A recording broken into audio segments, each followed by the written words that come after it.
Welcome back. Let's perhaps start at an apology for the technical issues that we had to attend to really quickly. Our apologies are profound. Nozibosiso Dembe, the treasury dealer from Nedbank Eswatini, was decoding the currencies today. She was speaking on the Lilangeni taking a hit down over 1%. You were explaining, some of the developments happening in South Africa with the land issues. Yes. So Trump made some remarks about criticizing the land policies in South Africa. So that's when it started to decline.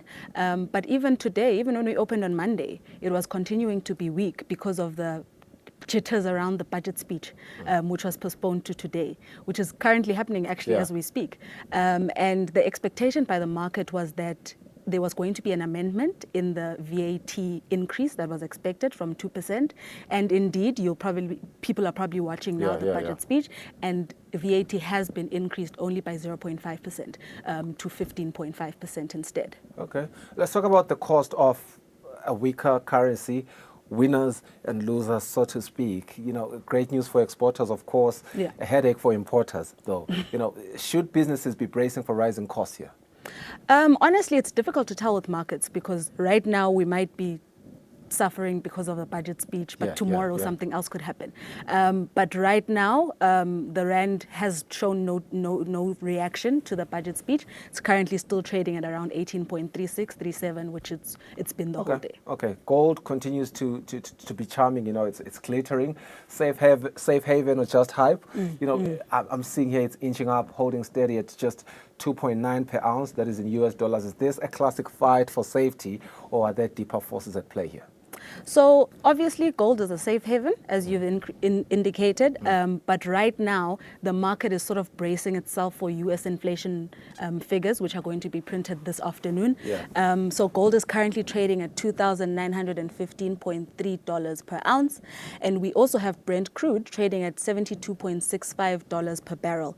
On the Brent crude side, we've seen some gains due to US cutting its forecast for supply of Brent crude, because they are also seeing similar moves from market watchers. Are we finding a balance here? Because, just last week we received some really heartbreaking news just locally with regards to Brent crude. So I wouldn't say we're finding a balance, because there's always some kind of movement. Just last week, in fact, we were saying the price of Brent crude was steadying because from April onwards, the expectation was that there'd be more supply. But now there's a change. Surprise. Exactly. Anyway, red across the boards. What's spooking investors here? Wall Street to London, Johannesburg markets are flashing red. S&P 500 down 0.76%.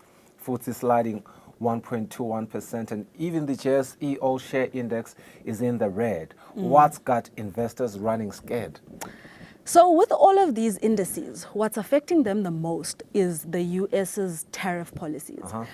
So you'll see across even other indices that we're not tracking on this program, they are being affected by that. The S&P 500 has suffered significant losses for some time, and in fact, it received its steepest decrease yesterday for the first time since December last year. Wow. So it's really struggling. And another interesting thing to see with the S&P 500 is that these losses are also affecting the Magnificent Seven, which is basically the 7 mega cap tech companies who really do well in the market. Tesla has fallen by more than 15%. Nvidia will bounce back. He said it's temporary, but we love seeing an optimistic chief executive. But absolutely right. Optimism is always good. Nvidia has also decreased by more than 5%. Apple has decreased by more than 4.8%. So we're seeing these decreases in the Magnificent Seven, which just indicates how hectic what is happening in the market is. Yeah, it's quite interesting indeed. But with the JSE, are we seeing a silver lining here, perhaps, because it is down, but only 8.23% compared to the other deeper losses that we have just, looked at. Is this a sign of strength? What is it indicating really? I mean, it's obviously good for South African companies. Yeah. They're not losing as quickly as companies in other countries. Yes. But with the FTSE, you will see that it's losing quite significantly. And in fact, it also reached a more than 5-week low, mainly because of global equity sell-offs, which are surrounded by the fears of an economic crisis. Yeah. So perhaps let's end at a bigger picture here. Your takeaway from everything that we have, just discussed. Should investors rather? I'm not an investor like that yet. Should they be expecting a turbulence? Should they be buckling up for a turbulence, so to speak? Or there's light at the end of the tunnel here? You know what? I'd like to believe that there's light at the end of the tunnel.